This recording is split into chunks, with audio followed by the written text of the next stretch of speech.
ਸਤਿ ਸ਼੍ਰੀ ਅਕਾਲ ਦੋਸਤੋ। ਪਿਛਲੀ ਵੀਡੀਓ ਵਿੱਚ ਅਸੀਂ ਗੱਲ ਕੀਤੀ ਸੀ ਕਿ ਟਾਈਮ ਮੈਨੇਜ ਕਰਨਾ ਕਿਉਂ ਜ਼ਰੂਰੀ ਹੈ। ਅਸਲ 'ਚ ਟਾਈਮ ਮੈਨੇਜਮੈਂਟ ਹੈ ਕੀ ਹੈ। ਸੋ ਉਸ ਵਿੱਚ ਅਸੀਂ ਗੱਲ ਕੀਤੀ ਸੀ ਕਿ ਟਾਈਮ ਮੈਨੇਜ ਕਰਨਾ ਮਤਲਬ ਸਾਡੀ ਜ਼ਿੰਦਗੀ ਨੂੰ ਮੈਨੇਜ ਕਰਨਾ।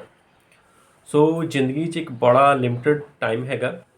ਸੋ ਕਿਵੇਂ ਉਹਨੂੰ ਮੈਨੇਜ ਕਰ ਸਕਦੇ ਹਾਂ। ਸੋ ਇਸੇ ਚੀਜ਼ ਬਾਰੇ ਇਸੇ ਟੌਪਿਕ ਬਾਰੇ ਅੱਜ ਅਸੀਂ ਗੱਲ ਕਰਾਂਗੇ ਇਸ ਵੀਡੀਓ ਦੇ ਵਿੱਚ। ਦੇਖੋ, ਜਿਹੜਾ ਜ਼ਿੰਦਗੀ ਆ ਇਹ ਬਹੁਤ ਹੀ ਲਿਮਟਿਡ ਸਮੇਂ ਲਈ ਸਾਨੂੰ ਮਿਲੀ ਹੈ। ਜਿੱਦਾਂ ਸਾਨੂੰ ਇਸ ਚੀਜ਼ ਦਾ ਜਦੋਂ ਵੀ ਸਾਨੂੰ ਇਸ ਚੀਜ਼ ਦਾ ਅਹਿਸਾਸ ਹੋਏਗਾ ਅਤੇ ਸਾਡੇ ਮਨ ਵਿੱਚ ਹਮੇਸ਼ਾ ਹੀ ਸਾਡੇ ਮਨ ਵਿੱਚ ਆਏਗਾ ਕਿ ਅਸੀਂ ਇਹਨੂੰ ਟਾਈਮ ਨੂੰ ਕਿਵੇਂ ਮੈਨੇਜ ਕਰ ਸਕੀਏ ਤਾਂ ਜੋ ਅਸੀਂ ਵੱਧ ਤੋਂ ਵੱਧ ਜ਼ਿੰਦਗੀ ਨੂੰ ਯੂਟੀਲਾਈਜ਼ ਕਰ ਸਕਦੇ ਹਾਂ। ਸੋ ਅੱਜ ਇਸ ਵੀਡੀਓ ਵਿੱਚ ਅਸੀਂ ਗੱਲ ਕਰਦੇ ਹਾਂ ਕੁਝ ਇਹੋ ਜਿਹੇ ਟਿਪਸ ਬਾਰੇ, ਕੁਝ ਇਹੋ ਜਿਹੇ ਆਈਡੀਆਜ਼ ਬਾਰੇ ਜਿਸ ਨਾਲ ਅਸੀਂ ਸਮਝਾਂਗੇ ਕਿਵੇਂ ਅਸੀਂ ਟਾਈਮ ਨੂੰ ਮੈਨੇਜ ਕਰ ਸਕਦੇ ਹਾਂ।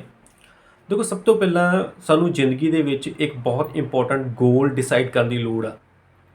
ਅਤੇ ਜ਼ਿੰਦਗੀ ਦਾ ਜਿਹੜਾ ਗੋਲ ਹੁੰਦਾ ਉਹ ਬਹੁਤ ਸਾਰੇ ਨਹੀਂ ਹੁੰਦੇ। ਬਹੁਤ ਸਾਰੇ ਲੋਕ ਸੋਚਦੇ ਆ ਕਿ ਸਾਡੀ ਜ਼ਿੰਦਗੀ 'ਚ ਬਹੁਤ ਸਾਰੇ ਗੋਲ ਨੇ। ਸਾਡੀ ਜ਼ਿੰਦਗੀ ਦੇ ਵਿੱਚ ਬਹੁਤ ਹੀ ਇੱਕ ਹੀ ਗੋਲ ਹੈਗਾ ਕਿ ਕਿਵੇਂ ਇਸ ਜ਼ਿੰਦਗੀ ਨੂੰ ਸਾਰਥਕ ਬਣਾਇਆ ਜਾ ਸਕੇ, ਵਰਤੀ ਬਣਾਇਆ ਜਾ ਸਕੇ, ਜਾਂ ਇਸ ਸਮਾਜ ਦੇ, ਇਸ ਲੋਕਾਂ ਦੇ ਕਿਵੇਂ ਅਸੀਂ ਕੰਮ ਆ ਸਕਦੇ ਹਾਂ। ਅਤੇ ਇਸ ਕੰਮ ਆਉਣ ਦੇ ਨਾਲ ਸਾਨੂੰ ਸਭ ਤੋਂ ਪਹਿਲਾਂ ਆਪਣੇ ਆਪ ਦੇ ਵਿੱਚ ਕਾਬਲੀਅਤ। ਦੇਖੋ, ਬਹੁਤ ਸਾਰੇ ਲੋਕ ਬਹੁਤ ਸਾਰੇ ਕੰਮ ਕਰਦੇ ਨੇ। ਅਸੀਂ ਖਾਸ ਤੌਰ 'ਤੇ ਲੋਕਾਂ ਨੂੰ ਦੇਖ ਕੇ ਪ੍ਰਭਾਵੀ ਹੋ ਜਾਂਦੇ ਹਾਂ। ਸ਼ਾਇਦ ਕੁਝ ਲੋਕਾਂ ਦੇ ਮਨ ਦੇ ਵਿੱਚ ਇਹ ਵੀ ਆਈਡੀਆ ਆਏ ਜੇ ਕਿ ਜੇ ਸਾਡੀ ਜ਼ਰੂਰੀ ਡੇਲੀ ਦੀਆਂ ਨੀਡਸ ਨੇ ਉਹਨਾਂ ਬਾਰੇ ਕੀ, ਅਸੀਂ ਜ਼ਿੰਦਗੀ ਦੇ ਬਹੁਤ ਸਾਰੇ ਕੰਮ ਕਰਨੇ ਨੇ, ਜ਼ਿੰਦਗੀ ਦੇ ਬਹੁਤ ਸਾਰੀ ਸਾਡੀ ਜ਼ਿੰਮੇਵਾਰੀਆਂ ਨੇ। ਦੇਖੋ, ਇੱਕ ਗੱਲ ਨੂੰ ਕਲੀਅਰ ਸਮਝਣਾ ਬਹੁਤ ਜ਼ਰੂਰੀ ਹੈ, ਕਿਉਂਕਿ ਜਦੋਂ ਤੁਸੀਂ ਸਮਾਜ ਦੇ ਕਿਸੇ ਨਾ ਕਿਸੇ ਰੂਪ ਦੇ ਵਿੱਚ ਕੰਮ ਲਈ ਯੋਗ ਹੋ ਜਾਵੋਗੇ, ਜਿਹੜੀ ਇਨਕਮ ਆ, ਪੈਸਾ ਵਾ, ਉਹ ਪੈਸਿਵ ਤੌਰ 'ਤੇ ਤੁਹਾਨੂੰ ਮਿਲਣਾ ਸ਼ੁਰੂ ਹੋ ਜਾਏਗਾ। ਇਹਦੇ ਵਿੱਚ ਇਹ ਕਦੀ ਨਹੀਂ ਹੈਗਾ ਕਿ ਤੁਸੀਂ ਜਦੋਂ ਕੋਈ ਕੰਮ ਕਰਦੇ ਹੋ ਤੁਸੀਂ ਕਿਸੇ ਵੀ ਪੈਸੇ ਜਾਂ ਧਨ ਨੂੰ ਨਾ ਸਵੀਕਾਰ ਕਰੋ। ਪੈਸਾ ਧਨ ਜ਼ਰੂਰੀ ਹੈਗਾ, ਇੱਕ ਲਿਮਟਿਡ ਜਿਹੜਾ ਹੈਗਾ ਉਹਦਾ ਯੂਜ਼ ਹੈਗਾ ਉਹ ਜ਼ਰੂਰ ਹੈਗਾ। ਪਰ ਜਦੋਂ ਤੁਸੀਂ ਕਾਬਲ ਬਣੋਗੇ, ਸਮਾਜ ਦੇ ਕਿਸੇ ਨਾ ਕਿਸੇ ਰੂਪ ਵਿੱਚ ਆਪਣੇ ਆਪ ਨੂੰ ਫਿੱਟ ਕਰ ਲਓਗੇ, ਤੁਹਾਡੀ ਜ਼ਿੰਦਗੀ ਕਿਸੇ ਨਾ ਕਿਸੇ ਰੂਪ ਵਿੱਚ ਸਮਾਜ ਦੇ ਕੰਮ ਆਏਗੀ, ਤਾਂ ਪੈਸਾ ਤਾਂ ਆਟੋਮੈਟਿਕਲੀ ਤੁਹਾਨੂੰ ਨਾਲ ਦੇ ਨਾਲ ਮਿਲਦਾ ਹੀ ਜਾਣਾ। ਸਭ ਤੋਂ ਪਹਿਲਾਂ ਜਿਹੜਾ ਤੁਹਾਡਾ ਫੋਕਸ ਆ ਤੁਹਾਡੀ ਕਾਬਲੀਅਤ ਦੇ ਉੱਪਰ ਹੋਣਾ ਚਾਹੀਦਾ ਹੈਗਾ। ਤੁਸੀਂ ਇਹੋ ਜਿਹੇ ਬਹੁਤ ਸਾਰੀਆਂ ਵੀਡੀਓ ਜਾਂ ਕੁਝ ਮੂਵੀਜ਼ ਦੇਖਦੇ ਹੋ ਜਿਹਦੇ ਵਿੱਚ ਉਹ ਕਹਿੰਦੇ ਆ ਕਿ ਤੁਸੀਂ ਤੁਹਾਡਾ ਧਿਆਨ ਫੋਕਸ ਕਿਹਦੇ ਉੱਪਰ ਆ। ਇਹ ਚੀਜ਼ ਬਹੁਤ ਇੰਪੋਰਟੈਂਟ ਹੈਗੀ ਆ। ਤੁਸੀਂ ਆਪਣੇ ਫੋਕਸ ਆਪਣੀ ਕਾਬਲੀਅਤ ਦੇ ਉੱਪਰ ਰੱਖੋ ਅਤੇ ਕਾਬਲੀਅਤ ਨੂੰ ਕਦੀ ਵੀ ਇਹ ਨਾ ਸੋਚੋ ਕਿ ਕਾਬਲੀਅਤ ਸਿਰਫ ਇਸੇ ਕਰਕੇ ਕਿ ਪੈਸਾ ਕਮਾਉਣਾ। ਜੇ ਤੁਸੀਂ ਇਹ ਸੋਚਦੇ ਹੋ ਤੁਹਾਡਾ ਫੋਕਸ ਪੈਸੇ ਦੇ ਉੱਪਰ, ਕਾਬਲੀਅਤ ਤੁਹਾਡੀ ਉਹ ਬੈਕਗਰਾਊਂਡ 'ਤੇ ਚਲੀ ਜਾਂਦੀ ਹੈ। ਹਮੇਸ਼ਾ ਹੀ ਪੈਸਾ ਬੈਕਗਰਾਊਂਡ 'ਤੇ ਹੋਣਾ ਚਾਹੀਦਾ। ਤੁਹਾਡਾ ਫੋਕਸ, ਤੁਹਾਡੀ ਐਨਰਜੀ ਇਸ ਚੀਜ਼ ਦੇ ਉੱਪਰ ਹੋਣੀ ਚਾਹੀਦੀ ਹੈ ਕਿ ਤੁਸੀਂ ਸਮਾਜ ਵਿੱਚ ਕਿਸੇ ਨਾ ਕਿਸੇ ਰੂਪ ਦੇ ਵਿੱਚ ਕੰਮ ਆ ਸਕਦੇ ਹੋ, ਸਮਾਜ ਦੇ ਕਿਸੇ ਨਾ ਕਿਸੇ ਰੂਪ ਵਿੱਚ ਫਿੱਟ ਹੋ ਸਕਦੇ ਹੋ, ਤੁਹਾਡੀ ਜ਼ਿੰਦਗੀ ਇੱਕ ਵਰਥੀ ਬਣੇ। ਸੋ ਲੇਟਰ ਔਨ ਜਦੋਂ ਤੁਸੀਂ ਆਪਣੀ ਜ਼ਿੰਦਗੀ ਦੇ ਆਖਰੀ ਘੜੀਆਂ ਦੇ ਵਿੱਚ ਹੋਵੋ ਜਾਂ ਬਜ਼ੁਰਗ ਹੋਵੋ, ਤੁਹਾਨੂੰ ਇਸ ਚੀਜ਼ ਦਾ ਅਹਿਸਾਸ, ਅੱਛੀ ਫੀਲਿੰਗ ਹੋਣੀ ਚਾਹੀਦੀ ਹੈ ਕਿ ਤੁਸੀਂ ਸਮਾਜ ਦੇ ਕਿਸੇ ਨਾ ਕਿਸੇ ਰੂਪ ਵਿੱਚ ਆਏ। ਇਸ ਸਮੇਂ ਵਿੱਚ ਅਸੀਂ ਤਾਂ ਜ਼ਿੰਦਗੀ ਬੜੇ ਵਧੀਆ ਤਰੀਕੇ ਨਾਲ ਜੀ ਲੈਂਦੇ ਹਾਂ। ਜਦੋਂ ਜਵਾਨੀ ਵਿੱਚ ਅਸੀਂ ਆਪਣੇ ਆਪ ਨੂੰ ਬੜੇ ਵਧੀਆ ਤਰੀਕੇ ਨਾਲ ਮੈਨੇਜ ਕਰ ਲੈਂਦੇ ਹਾਂ, ਬਹੁਤ ਵਧੀਆ ਤਰੀਕੇ ਨਾਲ ਚੀਜ਼ਾਂ ਦੇ ਵਿੱਚ ਇਨਵੋਲਵ ਕਰਕੇ ਜ਼ਿੰਦਗੀ ਜੀ ਲੈਂਦੇ ਹਾਂ। ਪਰ ਜਦੋਂ ਸਾਡੀ ਜ਼ਿੰਦਗੀ ਆਖਰੀ ਪੜਾਵਾਂ 'ਤੇ ਹੁੰਦੀ ਹੈ, ਉਸ ਟਾਈਮ ਸਾਨੂੰ ਨਿਰਾਸ਼ ਨਾ ਹੋਈਏ ਅਤੇ ਸਾਨੂੰ ਲੱਗੇ ਕਿ ਸਾਡੀ ਜ਼ਿੰਦਗੀ ਹੈ ਸਮਾਜ ਦੇ ਕਿਸੇ ਨਾ ਕਿਸੇ ਰੂਪ ਵਿੱਚ ਆਈ ਹੈ।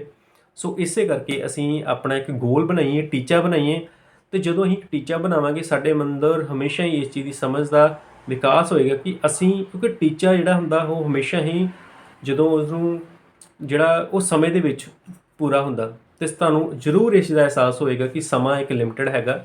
ਸਮੇਂ ਦੀ ਸਭ ਤੋਂ ਪਹਿਲਾਂ ਵੈਲਿਊ ਦੇਖੋ, ਸਮੇਂ ਦੀ ਵੈਲਿਊ ਤੁਹਾਨੂੰ ਪਤਾ ਲੱਗ ਗਈ ਹੈ ਅਤੇ ਆਟੋਮੈਟਿਕਲੀ ਤੁਹਾਡਾ ਬ੍ਰੇਨ, ਤੁਸੀਂ ਆਟੋਮੈਟਿਕਲੀ ਇਹਨੂੰ ਮੈਨੇਜ ਕਰਨ ਦੇ ਹੱਲ ਲੱਭ ਹੀ ਲਓਗੇ। ਜਿਹੜੀ ਮੇਨ ਪ੍ਰੋਬਲਮ ਹੈਗੀ, ਸਮੇਂ ਦੀ ਵੈਲਿਊ ਨਹੀਂ ਪਤਾ। ਸੋ ਇਸੇ ਕਰਕੇ ਮੈਂ ਇਸ ਉੱਪਰ ਥੋੜ੍ਹਾ ਸਟ੍ਰੈਸ ਦੇ ਰਿਹਾ ਕਿ ਤੁਹਾਨੂੰ ਇਸ ਦੀ ਵੈਲਿਊ ਪਤਾ ਲੱਗ ਜੇ ਕਿ ਸਮੇਂ ਦੀ ਵੈਲਿਊ ਕੀ ਹੈਗੀ ਹੈ, ਅਤੇ ਤੁਸੀਂ ਇਸ ਚੀਜ਼ ਨੂੰ ਬੜੇ ਵਧੀਆ ਤਰੀਕੇ ਨਾਲ ਸਮਝ ਕੇ ਆਪਣੀ ਜ਼ਿੰਦਗੀ ਨੂੰ ਸਹੀ ਤਰੀਕੇ ਨਾਲ ਯੂਟੀਲਾਈਜ਼ ਕਰਨ ਦੀ ਕੋਸ਼ਿਸ਼ ਕਰੋ। ਫਿਰ ਜੋ ਵੀ ਮੈਂ ਟਿਪਸ ਦੱਸ ਰਿਹਾ ਇਹ ਆਟੋਮੈਟਿਕਲੀ ਤੁਹਾਡੀ ਸਮਝ ਆ ਜਾਣਗੀਆਂ, ਤੁਹਾਨੂੰ ਜ਼ਿਆਦਾ ਸਮਝਣ ਦੀ ਲੋੜ ਵੀ ਨਹੀਂ ਹੋਣੀ। ਸਭ ਤੋਂ ਪਹਿਲਾਂ ਆਪਣਾ ਜ਼ਿੰਦਗੀ ਦਾ ਇੱਕ ਗੋਲ ਬਣਾਓ। ਜਦੋਂ ਆਪਣੀ ਜ਼ਿੰਦਗੀ ਦਾ ਗੋਲ ਬਣਾਓਗੇ, ਫਿਰ ਉਸ ਗੋਲ ਨੂੰ ਤੁਸੀਂ ਕਿਵੇਂ ਅਚੀਵ ਕਰਨਾ ਹੈਗਾ, ਬਸ ਉਸ ਦਾ ਪਲੈਨਿੰਗ ਹੈਗੀ ਹੈ। ਉਹ ਹੀ ਤੁਹਾਡੀ ਟਾਈਮ ਮੈਨੇਜਮੈਂਟ ਹੈ। ਸਭ ਤੋਂ ਪਹਿਲਾਂ ਜਦੋਂ ਤੁਹਾਨੂੰ ਇੱਕ ਅੱਛਾ ਗੋਲ ਮਿਲ ਗਿਆ, ਫਿਰ ਤੁਸੀਂ ਦੇਖੋ ਕਿ ਮੈਂ ਇੱਕ ਗੋਲ ਕਦੀ ਵੀ ਇਹ ਚੀਜ਼ ਨਹੀਂ ਹੋਣਾ ਚਾਹੀਦਾ ਕਿ ਮੈਂ ਜਿਹੜਾ ਹੈਗਾ ਜੀ ਇਹ 50 ਸਾਲ 'ਚ ਅਚੀਵ ਕਰ ਲੈਣਾ, 100 ਸਾਲ 'ਚ ਅਚੀਵ ਕਰ ਲੈਣਾ। ਜਦੋਂ ਅਚੀਵ ਕਰ ਲਓਗੇ ਫਿਰ ਕੀ, ਤੁਹਾਡਾ ਜਿਹੜਾ ਗੋਲ ਹੈ ਕੁਝ ਇਸ ਲੈਵਲ ਦਾ ਹੋਣਾ ਚਾਹੀਦਾ ਜਿਹੜਾ ਤੁਹਾਡੇ ਇੱਕ ਹੀ ਲਿਮਿਟ ਦੇ ਵਿੱਚ, ਉਸ ਨੂੰ ਜ਼ਿਆਦਾ ਨਹੀਂ ਵਧਣਾ ਚਾਹੀਦਾ। ਸੋ ਇੱਕ ਗੋਲ ਬਣਾਓ ਆਪਣਾ, ਜਿਸ ਨੂੰ ਫਿਰ ਤੁਸੀਂ ਕਹੋ ਕਿ ਮੈਂ ਇਸ ਗੋਲ ਦੇ ਵਿੱਚ ਇੰਨੇ ਸਮਾਂ ਜਿਹੜਾ ਆਪਣੀ ਜ਼ਿੰਦਗੀ ਦਾ ਦੇਣਾ ਹੈਗਾ, ਤੇ ਉਸ ਨੂੰ ਛੋਟੇ-ਛੋਟੇ ਟਾਰਗੇਟਸ ਡਿਵਾਈਡ ਕਰੋ। ਜਿਹੜਾ ਉਸ ਗੋਲ ਦਾ ਜਿਹੜਾ ਛੋਟੇ-ਛੋਟੇ ਪਾਰਟਸ ਬਣਾਓ, ਉਸ ਨੂੰ ਡਿਸਾਈਡ ਕਰੋ ਕਿ ਮੈਂ ਇਹ ਜਿਹੜਾ ਸਮਾਂ ਹੈਗਾ ਆਪਣੇ ਇੰਨੇ ਸਾਲਾਂ ਦੇ ਵਿੱਚ ਇਸ ਨੂੰ ਅਚੀਵ ਕਰਨਾ ਹੈਗਾ। ਫਿਰ ਉਸ ਨੂੰ ਫਿਰ ਛੋਟੇ ਪਾਰਟ 'ਚ ਡਿਵਾਈਡ ਕਰੋ। ਇਹਦਾ ਛੋਟਾ ਪਾਰਟ ਹੈਗਾ ਮੈਂ ਇੰਨੇ ਮੰਥ ਵਿੱਚ ਜਿਹੜਾ ਹੈਗਾ ਅਚੀਵ ਕਰਨਾ। ਫਿਰ ਉਸ ਦਾ ਛੋਟਾ ਪਾਰਟ ਬਣਾਓ ਕਿ ਮੈਂ ਇਸ ਨੂੰ ਇਸ ਇੰਨੇ ਹਫ਼ਤਿਆਂ 'ਚ ਅਚੀਵ ਕਰਨਾ। ਫਿਰ ਉਹਦਾ ਇੱਕ ਹੋਰ ਪਾਰਟ ਬਣਾਓ ਜਿਹੜਾ ਤੁਹਾਡੇ ਡੇ ਲੈਵਲ 'ਤੇ ਹੋਵੇ ਕਿ ਮੈਂ ਇਸ ਦਿਨ ਦੇ ਵਿੱਚ ਇਹਦਾ ਇਹ ਪਾਰਟ ਅਚੀਵ ਕਰਨਾ। ਅਤੇ ਇਸ ਵੇ ਨਾਲ ਤੁਹਾਡੀ ਜਿਹੜੀ ਹੈਗੀ ਹੈ ਟਾਈਮ ਦੀ ਜਿਹੜੀ ਪਲੈਨਿੰਗ ਹੈ ਉਹ ਬਹੁਤ ਵਧੀਆ ਤਰੀਕੇ ਨਾਲ ਬਣੇਗੀ। ਅਤੇ ਫਿਰ ਦੇਖੋ ਦੂਸਰੀ ਜਿਹੜੀ ਗੱਲ ਹੈਗੀ ਆ ਸਾਨੂੰ ਸਮਝਣ ਦੀ ਬਹੁਤ ਜ਼ਰੂਰਤ ਹੈਗੀ ਆ। ਅਸੀਂ ਬਹੁਤ ਸਾਰਾ ਸਮਾਂ ਫਾਲਤੂ ਚੀਜ਼ਾਂ ਦੇ ਉੱਪਰ ਸਪੈਂਡ ਕਰਦੇ ਹੈਗੇ ਆ। ਦੇਖੋ ਸਾਡਾ ਜਿਹੜਾ ਦਿਮਾਗ ਆ, ਜਿਹੜੀ ਸਾਡੀ ਸਮਝ ਆ, ਉਹ ਇੰਨੀ ਸਮਝਦਾਰ ਨਹੀਂ ਹੈਗੀ।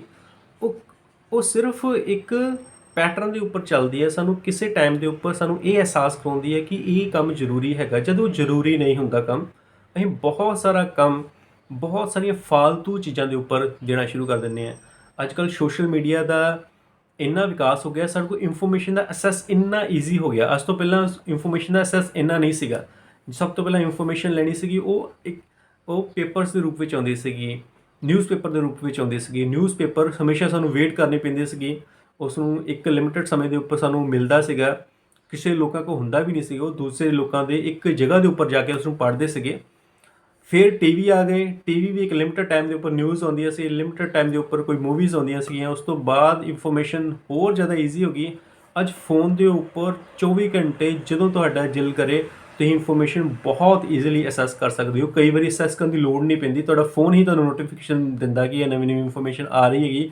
ਜਿਹੜੇ ਤੁਸੀਂ ਨਾਰਮਲੀ ਦੇਖਦੇ ਹੋ, ਜੇ ਤੁਸੀਂ ਇੰਟਰਸਟਡ ਹੋਵੋਗੇ, ਉਹ ਸਾਰੀ ਇਨਫੋਰਮੇਸ਼ਨ ਦਾ ਇੰਨਾ ਪਸਾਰ ਹੋ ਗਿਆ ਕਿ ਤੁਹਾਡੇ ਕੋਲ ਇਨਫੋਰਮੇਸ਼ਨ ਬਹੁਤ ਹੀ ਜ਼ਿਆਦਾ ਈਜ਼ੀ ਹੋ ਗਈ ਹੈ। ਅਸੀਂ ਬਹੁਤ ਇੱਕ ਇਨਫੋਰਮੇਸ਼ਨ ਦੇ ਟਰੈਪ ਵਿੱਚ ਫਸਦੇ ਜਾ ਰਹੇ ਹੈਗੇ ਹਾਂ। ਦੇਖੋ ਜਿਹੜੀ ਇਨਫੋਰਮੇਸ਼ਨ ਹੈਗੀ ਹੈ, ਸਭ ਤੋਂ ਪਹਿਲਾਂ ਇਹ ਸਮਝਣਾ ਬਹੁਤ ਜ਼ਰੂਰੀ ਹੈ ਜਿਹੜੇ ਵੀ ਮੀਡੀਅਮ, ਜਿਹੜੇ ਵੀ ਮਾਧਿਅਮ ਸਾਨੂੰ ਇਨਫੋਰਮੇਸ਼ਨ ਦੇ ਰਹੇ ਆ, ਇਹਨਾਂ ਦੇ ਮਨ ਦੇ ਵਿੱਚ ਇਹ ਚੀਜ਼ ਜ਼ਿਆਦਾ ਇੰਪੋਰਟੈਂਟ ਨਹੀਂ ਹੈਗੀ। ਇਹ ਕਦੀ ਸਾਡੇ ਭਲੇ ਲਈ ਨਹੀਂ ਦੇ ਰਹੇ। ਜਿਹੜਾ ਵੀ ਸੋਸ਼ਲ ਮੀਡੀਆ ਬਣਿਆ ਹੈਗਾ, ਜੇ ਸੋਚੋ ਵੀ ਸਾਡਾ ਬਹੁਤ ਵਧੀਆ ਭਲਾ ਕੀਤਾ ਜੀ, ਸਾਡੇ ਜਿਹੜੇ ਫਰੈਂਡ ਸੀਗੇ ਉਹ ਬਹੁਤ ਦੂਰ ਸੀਗੇ, ਉਹਨਾਂ ਨੂੰ ਨੇੜੇ ਲਿਆ ਦਿੱਤੇ, ਠੀਕ ਆ। ਇੱਕ ਉਹਨਾਂ ਨੇ ਇੱਕ ਜਿਹੜਾ ਬਿਜ਼ਨਸ ਮਾਡਲ ਕ੍ਰੀਏਟ ਕੀਤਾ, ਪਰ ਉਸ ਦੀ ਕੋਰ ਵਿੱਚ ਤੁਹਾਡਾ ਭਲਾ ਕਿਸੇ ਦਾ ਨਹੀਂ ਹੈਗਾ। YouTube ਦੇ ਜਿਹੜੇ ਤੁਹਾਨੂੰ ਵੀਡੀਓਜ਼ ਤੁਹਾਨੂੰ ਦੇ ਰਹੀਆਂ, ਠੀਕ ਆ, ਇੱਕ ਇਨਫੋਰਮੇਸ਼ਨ ਮਿਲ ਰਹੀ ਹੈਗੀ ਆ, ਪਰ ਇਸ ਦੀ ਕੋਰ ਕੀ ਹੈਗੀ ਕਿ ਬਿਜ਼ਨਸ ਸੈਲ ਕਰਨਾ। ਫੇਸਬੁੱਕ ਦੀ ਕੋਰ ਕੀ, ਇੱਕ ਬਿਜ਼ਨਸ ਸੈਲ ਕਰਨਾ। ਬਿਜ਼ਨਸ ਵਿੱਚ ਜਿੱਥੋਂ ਪੈਸਾ ਅਰਨਿੰਗ ਹੋਵੇ, ਅਤੇ ਇਸ ਦਾ ਸਾਡਾ ਸਭ ਤੋਂ ਵੱਡਾ ਇਹੋ ਹੀ ਰੁਝਾਨ ਹੈਗਾ ਕਿ ਜਿਹੜੀ ਇਨਫੋਰਮੇਸ਼ਨ ਤੁਸੀਂ ਦੇਖਦੇ ਹੋ ਤੁਹਾਨੂੰ ਉਹੋ ਹੀ ਇਨਫੋਰਮੇਸ਼ਨ ਦਿਖਾਈ ਜਾਂਦੀ ਹੈਗੀ ਆ, ਨਾ ਕਿ ਜਿਹੜੀ ਇਨਫੋਰਮੇਸ਼ਨ ਤੁਹਾਡੇ ਲਈ ਜ਼ਰੂਰੀ ਹੈਗੀ ਹੈ। ਤੁਹਾਨੂੰ ਕਦੀ ਵੀ ਇਹ ਫੋਰਸ ਨਹੀਂ ਕੀਤਾ ਜਾਂਦਾ ਕਿ ਜਿਹੜੀ ਜ਼ਰੂਰੀ ਇਨਫੋਰਮੇਸ਼ਨ ਹੈ, ਜੇ ਤੁਹਾਡਾ ਐਕਚੁਅਲੀ ਪਰਸਨੈਲਿਟੀ ਦਾ ਵਿਕਾਸ ਹੋਵੇ, ਜਿਹੜੀ ਚੀਜ਼ ਤੁਸੀਂ ਦੇਖਦੇ ਹੋ, ਜਿਹੜੀ ਚੀਜ਼ ਤੁਸੀਂ ਰੋਜ਼ ਦੇਖਦੇ ਹੋ, ਜੋ ਖਾਣਾ ਤੁਸੀਂ ਰੋਜ਼ ਖਾਂਦੇ ਹੋ, ਬਸ ਉਹੀ ਤੁਹਾਨੂੰ ਪਰੋਸ ਦਿੱਤਾ ਜਾਂਦਾ ਕਿ ਤੁਸੀਂ ਇਹਨੂੰ ਛੱਡ ਕੇ ਨਾ ਜਾਓ, ਕਿਉਂਕਿ ਇਹੋ ਹੀ ਚੀਜ਼ਾਂ ਹੈਗੀਆਂ ਨੇ। ਸੋ ਇਹ ਇਨਫੋਰਮੇਸ਼ਨ ਦਾ ਓਨਾ ਜ਼ਿਆਦਾ ਜਿਹੜਾ ਤੁਹਾਨੂੰ ਅਸੈਸ ਦਿੱਤਾ ਗਿਆ, ਈਜ਼ੀ ਦਿੱਤਾ ਗਿਆ, ਇਹ ਤੁਹਾਡੇ ਲਈ ਇੱਕ ਟਰੈਪ ਬਣਦਾ ਜਾ ਰਿਹਾ। ਤੁਸੀਂ ਡੇਲੀ ਦੇਖਦੇ ਹੋ, ਇਨਫੋਰਮੇਸ਼ਨਸ ਦੇ ਵਿੱਚ ਫਸਦੇ ਜਾ ਰਹੇ ਹੋ। ਜਿਹੜੀਆਂ ਬਹੁਤ ਸਾਰੀਆਂ ਇਨਫੋਰਮੇਸ਼ਨ ਜਿਹੜੀਆਂ ਨਿਊਜ਼ ਹੈਗੀਆਂ, ਸਿਰਫ ਤੁਹਾਨੂੰ ਅਟਰੈਕਟ ਕਰਨ ਲਈ ਬਣਾਈ ਜਾਂਦੀਆਂ। ਉਹਦੇ ਵਿੱਚ ਖੋਖਲੀਆਂ ਹੁੰਦੀਆਂ, ਹੈ ਕੁਛ ਨਹੀਂ ਹੁੰਦਾ, ਸਿਰਫ ਤੁਹਾਨੂੰ ਇੱਕ ਗਲਤ ਜਿਹੜਾ ਹੈਗਾ ਨਜ਼ਰੀਏ ਨਾਲ, ਤੁਹਾਡੇ ਨਜ਼ਰੀਏ ਨੂੰ ਦੇਖਦੇ ਹੋਏ ਤੁਹਾਨੂੰ ਦੇ ਦਿੱਤਾ ਜਾਂਦਾ ਕਿ ਤਾਂ ਇਹ ਉਹਦੇ 'ਚ ਤੁਸੀਂ ਦੇਖਦੇ ਹੋਏ ਉਹਦੇ 'ਚ ਖੋਏ ਰਹੋ, ਅਤੇ ਉਹਨਾਂ ਦਾ ਜਿਹੜਾ ਹੈਗਾ ਐਡਵਰਟਾਈਜ਼ਮੈਂਟ ਦਾ ਜਾਂ ਫਰਦਰ ਬਿਜ਼ਨਸ ਚੱਲਦੇ ਰਹੇ। ਅਸੀਂ ਗੱਲ ਕਰਦੇ ਪਏ ਸੀਗੇ ਕਿ ਸਾਡੀ ਜਿਹੜੀ ਹੈ, ਸਾਡਾ ਸਮਾਂ ਹੈਗਾ ਉਹ ਬਹੁਤ ਵੈਲਿਊਏਬਲ ਹੈਗਾ, ਅਤੇ ਸਾਨੂੰ ਬਹੁਤ ਇੰਪੋਰਟੈਂਟ ਕੰਮਾਂ ਦੇ ਉੱਪਰ ਹੀ ਉਹਨੂੰ ਡੇ ਵਾਈਜ਼ ਜਿਹੜਾ ਹੈਗਾ ਦਿਨ ਦੀ ਇੱਕ ਲਿਸਟ ਬਣਾ ਕੇ ਉਹਨੂੰ ਡਿਵਾਈਡ ਕਰਨਾ ਚਾਹੀਦਾ ਕਿ ਮੈਂ ਇੰਨਾ ਸਮਾਂ ਜਿਹੜਾ ਹੈਗਾ ਆਪਣਾ ਜ਼ਿੰਦਗੀ ਦਾ ਇਸ ਟਾਈਮ 'ਤੇ ਦੇਵਾਂਗਾ, ਇਸ ਜੇ ਜਮਾ ਇਸ ਟਾਈਮ 'ਤੇ ਦੇਵਾਂਗਾ। ਸੋ ਇਸ ਲਈ ਜਿਹੜਾ ਸਾਨੂੰ ਬਹੁਤ ਸਾਰਾ ਟਾਈਮ ਅਸੀਂ 5-5 6-6 ਘੰਟੇ 10-10 ਘੰਟੇ ਫੋਨ ਦੇ ਉੱਪਰ ਇਨਫੋਰਮੇਸ਼ਨ ਨੂੰ ਦੇਖਦੇ ਹੋਏ ਕਰਦੇ ਆ, ਉਹ ਸਾਡਾ ਬਹੁਤ ਸਾਰੀ ਵੇਸਟ ਟਾਈਮ ਦੀ ਹੈਗੀ ਹੈ। ਜਿਹੜੇ ਸਾਨੂੰ ਲੱਗਦਾ ਹੈਗਾ ਕਿ ਉਹ ਬੜਾ ਇੰਪੋਰਟੈਂਟ ਸਮਾਂ, ਉਹ ਨਿਊਜ਼ ਸਾਨੂੰ ਦੇਖਣੀ ਬਹੁਤ ਜ਼ਰੂਰੀ ਹੈਗੀ, ਕਿਸੇ ਫਰੈਂਡ ਦੀ ਜਿਹੜੀ ਪਿਕਚਰ ਦੇਖਣੀ ਬਹੁਤ ਜ਼ਰੂਰੀ ਹੈਗੀ ਆ। ਦੇਖੋ ਸਾਡਾ ਬ੍ਰੇਨ ਸਾਨੂੰ ਇਸ ਜਿਹੜਾ ਹੈਗਾ ਇਸ ਭਰਮ ਦੇ ਵਿੱਚ ਪਾ ਦਿੰਦਾ ਹੈਗਾ, ਜਦਕਿ ਇਹ ਇੰਪੋਰਟੈਂਟ ਨਹੀਂ ਹੈਗਾ। ਇਸੇ ਕਰਕੇ ਤੁਹਾਨੂੰ ਪਤਾ ਹੋਣਾ ਚਾਹੀਦਾ, ਸਭ ਤੋਂ ਪਹਿਲਾਂ ਇਹ ਤੁਹਾਨੂੰ ਕਲੈਰਿਟੀ ਹੋਣੀ ਚਾਹੀਦੀ ਹੈਗੀ ਹੈ ਕਿ ਕਿਹੜਾ ਸਮਾਂ ਤੁਹਾਡੇ ਲਈ ਇੰਪੋਰਟੈਂਟ ਹੈਗਾ, ਕਿਹੜਾ ਸਮਾਂ ਨਹੀਂ ਇੰਪੋਰਟੈਂਟ ਹੈਗਾ। ਦੇਖੋ ਸਭ ਤੋਂ ਪਹਿਲਾਂ ਸਾਨੂੰ ਲਿਸਟ ਬਣਾਉਣੀ ਚਾਹੀਦੀ ਹੈ ਕਿ ਜਿਹੜੇ ਕੰਮ ਸਾਡੇ ਕਿਹੜੇ ਇੰਪੋਰਟੈਂਟ ਹੈਗੇ ਆ, ਕਿਹੜੇ ਘੱਟ ਇੰਪੋਰਟੈਂਟ ਹੈਗੇ ਆ, ਅਤੇ ਜਿਹੜੇ ਵੀ ਕੰਮ ਸਾਡੇ ਬਹੁਤ ਇੰਪੋਰਟੈਂਟ ਹੈਗੇ ਆ, ਉਹ ਸਮੇਂ ਦੇ ਜਿਹੜਾ ਬਹੁਤ ਇੰਪੋਰਟੈਂਟ ਵਧੀਆ ਟਾਈਮ ਹੈਗਾ ਉਸ ਦੇ ਵਿੱਚ ਕਰਨੇ ਚਾਹੀਦੇ ਹੈਗੇ ਆ। ਜੇ ਸਮੇਂ ਨੂੰ ਆਪਾਂ ਕੁਛ ਪਾਰਟਸ ਵਿੱਚ ਡਿਵਾਈਡ ਕਰੀਏ, ਅਤੇ ਜਿਹੜਾ ਮਾਰਨਿੰਗ ਟਾਈਮ ਦਾ ਸਮਾਂ ਵਾ ਉਸ ਨੂੰ ਬਹੁਤ ਅੱਛਾ ਸਮਾਂ ਕਿਹਾ ਜਾਂਦਾ, ਕਿਉਂਕਿ ਤੁਹਾਡਾ ਬ੍ਰੇਨ ਫਰੈਸ਼ ਹੁੰਦਾ, ਅਤੇ ਉਸ ਦਾ ਜਿਹੜਾ ਹੁੰਦਾ, ਜਿਹੜੀ ਤੁਸੀਂ ਗੱਲ ਕਰਦੇ ਹੋ ਉਹ ਤੁਹਾਡੇ ਬ੍ਰੇਨ ਦੇ ਤਲ ਤੱਕ, ਤੁਹਾਡੀ ਕੋਰ ਤੱਕ ਜਾਣ ਦੇ ਚਾਂਸਸ ਜ਼ਿਆਦਾ ਹੁੰਦੇ ਨੇ। ਸੋ ਕੰਮਾਂ ਦੀ ਇੱਕ ਲਿਸਟ ਬਣਾ ਕੇ ਜਿਹੜੇ ਤੁਹਾਡੇ ਬਹੁਤ ਇੰਪੋਰਟੈਂਟ ਕੰਮ ਨੇ ਉਸ ਨੂੰ ਸਵੇਰੇ ਕਰਨਾ ਇੱਕ ਵਧੀਆ ਮੰਨਿਆ ਗਿਆ। ਉਸ ਨੂੰ ਮਾਰਨਿੰਗ ਟਾਈਮ ਸਵੇਰੇ ਉੱਠਦੇ ਹੀ ਉਹ ਸਾਰੇ ਕੰਮ ਕਰੋ ਜਿਹੜੇ ਤੁਸੀਂ ਬਹੁਤ ਇੰਪੋਰਟੈਂਟ ਕਰਦੇ ਆ। ਦੇਖੋ ਸਾਰੇ ਕੰਮਾਂ ਦੇ ਵਿੱਚ ਇੰਪੋਰਟੈਂਟ ਮੰਨਿਆ ਜਾਵੇ, ਤੁਹਾਡਾ ਸਭ ਤੋਂ ਇੰਪੋਰਟੈਂਟ ਕੰਮ ਕੀ ਹੈ? ਸਭ ਤੋਂ ਇੰਪੋਰਟੈਂਟ ਕੰਮ ਹੈ ਕਿ ਤੁਸੀਂ ਆਪਣੇ ਆਪ ਨੂੰ ਕਾਮ ਡਾਊਨ ਕਰਨਾ। ਜਿਹੜਾ ਦਿਮਾਗ ਹੈਗਾ, ਜੇ ਇਸ ਦਿਮਾਗ ਦੀ ਸ਼ਕਤੀ ਨੂੰ ਮਾਪਣਾ ਹੋਵੇ ਤੇ ਜਿੰਨਾ ਮਨ ਸ਼ਾਂਤ ਹੋਏਗਾ ਉਨਾ ਹੀ ਸ਼ਕਤੀਸ਼ਾਲੀ ਹੋਏਗਾ, ਕਿਉਂਕਿ ਇਕਾਗਰ ਮਨ ਹੀ ਸ਼ਕਤੀਸ਼ਾਲੀ ਹੁੰਦਾ ਤੇ ਜਦੋਂ ਮਨ ਇਕਾਗਰ ਹੁੰਦਾ ਹਮੇਸ਼ਾ ਹੀ ਸ਼ਾਂਤ ਹੁੰਦਾ। ਤੇ ਜਿੰਨਾ ਅਸ਼ਾਂਤ ਮਨ ਹੈਗਾ ਉਨਾ ਹੀ ਵੀਕ ਮਨ ਮੰਨਿਆ ਜਾਂਦਾ, ਕਿਉਂਕਿ ਉਹ ਬਹੁਤ ਚੀਜ਼ਾਂ ਦੇ ਵਿੱਚ ਵੰਡਿਆ ਹੈਗਾ, ਉਹ ਇਕਾਗਰ ਨਹੀਂ ਹੈਗਾ, ਇੱਕ ਜਗ੍ਹਾ ਦੇ ਉੱਪਰ ਇਕੱਠਾ ਨਹੀਂ ਹੈਗਾ। ਸੋ ਮਾਰਨਿੰਗ ਟਾਈਮ ਤੁਹਾਡਾ ਮਨ ਇੱਕ ਨੇਚਰਲੀ ਤੁਹਾਡੀ ਪੂਰੀ ਜ਼ਿੰਦਗੀ ਦੇ ਜਿਹੜਾ 24 ਘੰਟੇ ਦੇ ਸਮੇਂ 'ਚੋਂ ਜਿਹੜਾ ਮਾਰਨਿੰਗ ਟਾਈਮ ਆ, ਜਦੋਂ ਤੁਸੀਂ ਉੱਠਦੇ ਹੋ ਉਦੋਂ ਸਭ ਤੋਂ ਜ਼ਿਆਦਾ ਇਕਾਗਰ ਹੁੰਦਾ, ਕਿਉਂ ਰਾਤ ਨੂੰ ਜਿਹੜੇ ਤੁਹਾਡੇ ਜੋ ਵੀ ਖਿਆਲ ਨੇ ਸੁਪਨਿਆਂ ਦੇ ਵਿੱਚ ਮੈਨੇਜ ਹੋ ਕੇ ਉਹ ਠਹਿਰ ਜਾਂਦੇ ਨੇ। ਤੇ ਜਿੰਨਾ ਵੀ ਜਦੋਂ ਤੁਹਾਡੀ ਪਰਸਨੈਲਿਟੀ, ਜਦੋਂ ਤੁਹਾਡਾ ਸੁਭਾਅ ਹੈਗਾ, ਉਹਦੇ ਅਕੋਰਡਿੰਗ ਜਿਹੜਾ ਹੈਗਾ ਤੁਹਾਡਾ ਮਨ ਜਿਹੜਾ ਹੈਗਾ ਇੱਕ ਬਿਲਕੁਲ ਸ਼ਾਂਤ ਸਟੇਟ ਦੇ ਉੱਪਰ ਗਿਆ ਹੁੰਦਾ। ਉਸ ਸਮੇਂ ਦੇ ਦੌਰਾਨ ਸਭ ਤੋਂ ਪਹਿਲਾਂ ਸਾਨੂੰ ਕੁਝ ਮੈਡੀਟੇਸ਼ਨਸ, ਕੁਝ ਵੀ ਐਕਟੀਵਿਟੀਜ਼, ਕੁਝ ਧਰਮ ਨੇ ਜੋ ਕੁਝ ਨਾਮ ਸਿਮਰਨ ਜਾਂ ਕੋਈ ਵੀ ਤੁਹਾਨੂੰ ਐਕਟੀਵਿਟੀਜ਼ ਜਿਹੜੀ ਤੁਹਾਨੂੰ ਠੀਕ ਲੱਗਦੀ ਹੈ, ਤੁਹਾਡੀ ਸਮਝ ਦੇ ਵਿੱਚ ਅੱਛੀ ਤਰ੍ਹਾਂ ਬੈਠਦੇ ਹੈਗੇ ਆ, ਉਸ ਨੂੰ ਕਰਨਾ ਚਾਹੀਦਾ ਹੈਗਾ। ਜੇ ਤੁਸੀਂ ਕੋਈ ਐਕਟੀਵਿਟੀ ਨਹੀਂ ਵੀ ਕਰ ਪਾਓ ਤੇ 10-15 ਮਿੰਟ ਸ਼ਾਂਤ ਬੈਠ ਕੇ ਆਪਣੇ ਆਪ ਦੇ ਵਿੱਚ ਥੋੜ੍ਹਾ ਜਿਹਾ ਟਾਈਮ ਸਪੈਂਡ ਕਰਨਾ ਇਹ ਬਹੁਤ ਜ਼ਰੂਰੀ ਐਕਟੀਵਿਟੀ ਹੈ।